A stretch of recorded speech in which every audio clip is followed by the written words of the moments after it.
একটু এখানে দাঁড়ান তো, বুঝে কিছু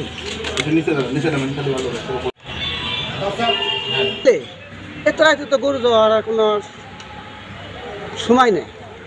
তারপরে তাহলে জিনিসটা তথ্য নিয়ে তখন আমি ফোন করে জানাইছি মুক্তা চৌধুরী বাড়ি গরু যাওয়া হয়েছে, ওনার বাড়ি ঘাও করে ওনার তথ্য নেই চাম নিয়ে যখন যান ধরছে কষাই সহ তখন একবারে ধরে আনছে। এখানে জনৈক মুক্তা চৌধুরী তার বাড়িতে একটি চুরাই গরু চুরি করে এনে সেইখানে জবাই করা হয় এবং কিছু অংশ রান্না করা হয়।